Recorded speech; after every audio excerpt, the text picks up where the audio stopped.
मैं सर्वप्रथम उस विशाल व्यक्तित्व को नमन करना चाहता हूं जो केवल युवाओं के प्रेरणा स्रोत नहीं, एक कुशल वक्ता, वेदांत के प्रभावशाली आध्यात्मिक गुरु और सनातन धर्म को पूरे विश्व में आलोकित करने का जिस विशाल व्यक्तित्व ने कार्य किया, मैं उस महान विभूति को इस पूर्वांचल की पवित्र माटी पर कोटि कोटि नमन वंदन अर्चन करता हूं।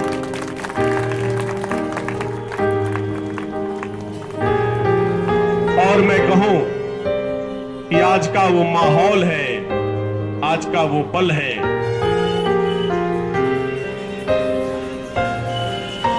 कि ऐसे पल में परिस्थितियां बहुत विपरीत हो रही हैं समाज में।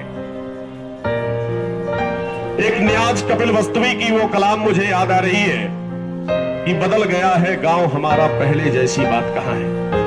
बदल गया है गांव हमारा, पहले जैसी बात कहां है। अरे कौड़े पर सुनते थे किस्सा, अब वो ठंडी रात कहां है। अबाबील घर से गायब है, गौरैया भी रूठ गई और आंगन में बरसे मछली, अब वैसी बरसात कहां है। आंगन में बरसे मछली, अब वैसी बरसात कहां है। अरे मित्रों, गीत गवनई गारी सोहर अल्लाह बिरहा भूल चुके। गीत गवनई गारी सोहर अल्लाह बिरहा भूल चुके और डोली में दुल्हन का रोना, अब वैसी बारात कहां है। अरे खत लिखने पढ़ने वाले दुख सुख में शामिल होते थे, आज मोबाइल से बात हो रही, दिल में वो जज्बात कहां है।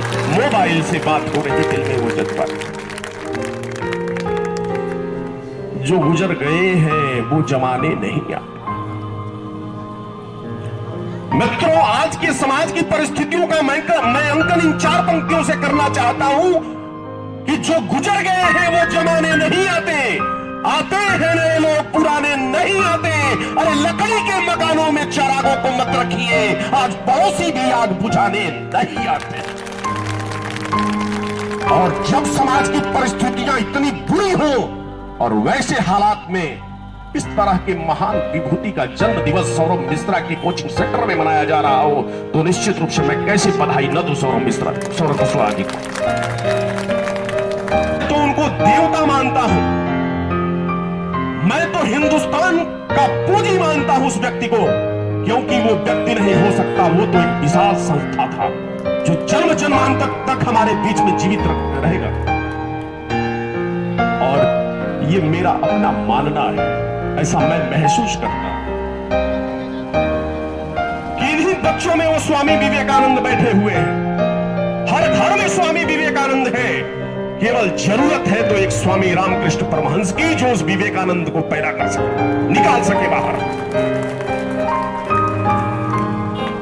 और आप में वो सारी क्षमताएं विराजमान है, इसमें कहीं दो राय नहीं। व्यक्तित्व के चरित्र की क्या बखान की जाए कि जब 1893 में स्वामी जी अमेरिका के शिकागो शहर में धर्म संसद में बोल रहे थे, उसके बाद एक खूबसूरत सी महिला उनके सामने आकर खड़ी हो जाती है और अपील करने लगती है कि श्रीमान, मैं आपसे कुछ कहना चाहती हूं। स्वामी जी एक तरफ साइड में हो जाते हैं, कहते हैं बताइए क्या मैं आपके लिए कर सकता हूं। वो सुंदर खूबसूरत सी महिला उनसे कहती है कि महोदय, मेरी ये इच्छा है कि मैं आपसे शादी करूं। स्वामी जी ने मुस्कुराते हुए कहा कि मैं ऐसा नहीं कर सकता।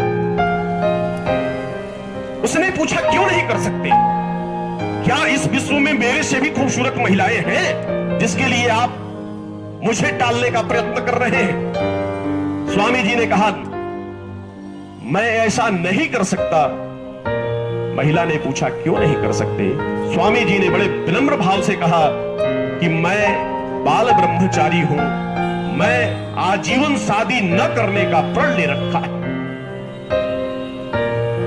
इतनी बात महिला सुनती है, खामोश हो जाती है, लेकिन लगातार उसके निवेदन जारी रहते हैं कि प्रभु, अगर आप मुझसे शादी करते हैं आप जैसे ज्ञानवान, आप जैसे विद्वान, आप जैसे तेजस्वीवान व्यक्ति से, और मेरे जैसे खूबसूरत कन्या से जो बेटा पैदा होगा वो कितना अद्वितीय होगा, आप कल्पना कर सकते हैं। स्वामी जी ने कहा कि क्या आपको एक ज्ञानवान, एक बुद्धिमान, एक तेजवान बालक चाहिए? महिला ने कहा कि हाँ महाराज, और ये केवल आपके और मेरे विवाह के पश्चात ही संभव है। स्वामी जी ने कहा कि यदि आपको तेजवान, बुद्धिमान और ज्ञानवान बालक चाहिए तो कि इसकी कोई गारंटी नहीं है कि हमारे आपके से जो बच्चा पैदा होगा वो ज्ञानवान होगा। इसकी कोई गारंटी नहीं है कि हमारे आपसे बीच से जो बच्चा पैदा होगा वो तेजवान होगा। लेकिन इसकी गारंटी है कि आप मुझे ही बालक मान ले, मैं ही आपका बेटा मान लूं, मैं ही आपका बेटा हूं, ऐसा आप स्वीकार कर ले। इससे बड़ा उस व्यक्तित्व के चरित्र का दूसरा कोई प्रमाण नहीं हो सकता मित्रों, दूसरा कोई प्रमाण नहीं हो सकता। उन्होंने एक छोटे से काल में, एक छोटे से जीवन काल में जो नौजवानों के लिए प्रेरणा दी, आपको जान के आश्चर्य होगा कि 1863 में जन्म लेने वाले बालक की मृत्यु, स्वामी जी की मृत्यु 1902 में केवल 39 वर्ष की अवस्था में हो जाती है। केवल 39 वर्ष जीने वाले व्यक्ति ने जो हिंदुस्तान को ही नहीं बल्कि पूरे विश्व को का मार्गदर्शन किया, वो दूसरा कोई नहीं हो सकता। इसीलिए मैं उस शख्सियत को अद्वितीय मानता हूं। और मैं आप सभी से यह कहना चाहता हूं कि आप में वो क्षमता है कि आप अपने देश का नाम रोशन कर सकते हैं, आप अपने क्षेत्र का नाम रोशन कर सकते हैं। कोई नहीं जानता है कि आप में से किसके अंदर कौन सी क्षमता विराजमान है। और यह सच्चाई है कि जब तक हम मेहनत नहीं करेंगे, जब तक हम कोशिशों को धार नहीं देंगे, कोई भी सफलता हमारे सामने आ नहीं सकती है, हमको मिल नहीं सकती है। क्योंकि जख्म ही कातिल का पता देता है और आईना ही मुकाबिल का पता देता है। मित्रों, जख्म ही कातिल का पता देता है और आईना ही मुकाबिल का पता देता है। अरे एक तूफान से बच बच के निकलने वालों, एक तूफान ही साहिल का पता देता है, एक तूफान ही साहिल का पता देता है।